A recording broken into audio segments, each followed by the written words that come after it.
রাজ্য সঙ্গীত বাংলার মাটি বাংলার জল ঠিক করা হয়েছে। রাজ্য সঙ্গীত ও হবে না, ওই রাকেশ রোশন আর ইন্দিরা গান্ধীর চাঁদে যাওয়ার মতো।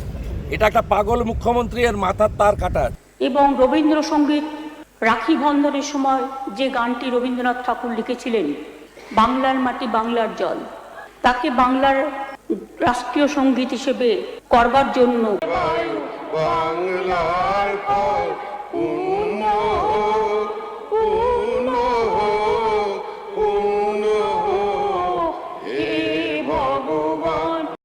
বিতর্কের মাঝেই আনুষ্ঠানিকভাবে পয়লা বৈশাখ, পশ্চিমবঙ্গ দিবস ও রাজ্য সঙ্গীত হিসেবে বাংলার মাটি বাংলার জল সঙ্গীতটি বিধানসভায় পাশ হয়ে গেল। বিল পাশের পর বিধানসভায় গানটি গাইলেন স্বয়ং মুখ্যমন্ত্রী মমতা বন্দ্যোপাধ্যায়। সেই সঙ্গে ভোটাভুটিতে পাশ হয়েছে পশ্চিমবঙ্গ দিবসের দিনও। পয়লা বৈশাখ পশ্চিমবঙ্গ দিবস পালন করা হবে বলে বিল পাশ হয়ে গেল বিধানসভায়। যদিও রাজ্য দিবস ঘোষণার বিরুদ্ধে রাজ্যপালের কাছে অভিযোগ জানাতে যাচ্ছেন বিজেপি বিধায়করা। সকাল থেকেই পশ্চিমবঙ্গ দিবস নিয়ে টান টান উত্তেজনা ছিল বিধানসভায়। প্রথম থেকেই রাজ্যের বিরোধী দলনেতা শুভেন্দু অধিকারী এর বিরোধিতা করছিলেন। বিধানসভায় ঢোকার আগেও এই নিয়ে মুখ্যমন্ত্রী মমতা বন্দ্যোপাধ্যায়কে তীব্র আক্রমণ করেছিলেন বিরোধী দলনেতা। বিধানসভা শুরুর পরেই পয়লা বৈশাখ পশ্চিমবঙ্গ দিবস পালনের প্রস্তাব আনা হয়। শুরু হয় ভোটাভুটি। মোট 167টি ভোট পড়ে পক্ষে এবং বিপক্ষে ভোট পড়েছে 62টি। তবে নওশাদ সিদ্দিকী ভোটদান থেকে বিরত ছিলেন। কিন্তু প্রথম থেকেই বিজেপি বিধায়করা পশ্চিমবঙ্গ দিবসের দিন বদলের বিরোধিতায় সরব হয়েছিলেন। তারা 20 জুন পশ্চিমবঙ্গ দিবস হিসেবে চান। ভোটাভুটিতে পয়লা বৈশাখ পশ্চিমবঙ্গ দিবস পালনের প্রস্তাবেই শিলমোহর পড়ে এবং মুখ্যমন্ত্রী মমতা বন্দ্যোপাধ্যায় আনুষ্ঠানিকভাবে পয়লা বৈশাখ পশ্চিমবঙ্গ দিবস পালনের কথা ঘোষণা করেন। সেই সঙ্গে বিধানসভায় রাজ্য সঙ্গীতও নির্ধারণ করা হয়।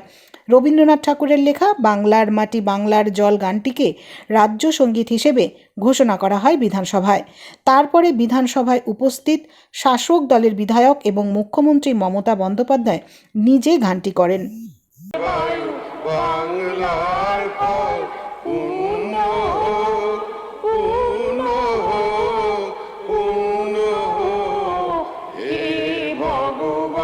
উন্মাদ একটা উন্মাদ। রাকেশ রোশন চাঁদে গেছে, ইন্দিরা গান্ধী চাঁদে গেছে, ও 12টা বাজাবো এপাং ওপাং ঝপাং।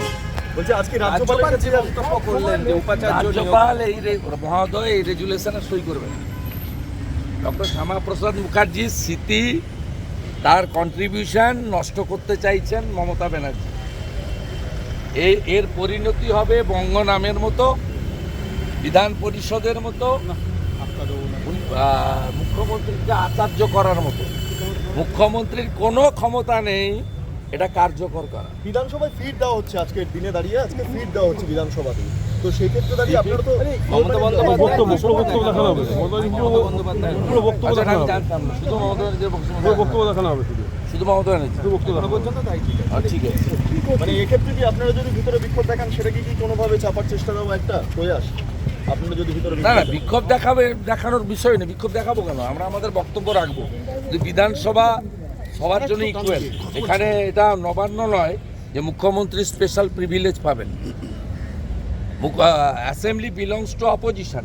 সে যেটা বলার ওখানে বলবো, আমি আপনাদের কাছে শুনে তো বলবো না। রাজ্য সঙ্গীত বাংলার মাটি বাংলার জল ঠিক করা হয়েছে। রাজ্য সঙ্গীত ও হবে না, ওই রাকেশ রোশন আর ইন্দিরা গান্ধীর চাঁদে যাওয়ার মতো। এটা একটা পাগল মুখ্যমন্ত্রী, এর মাথার তার কাটা আছে।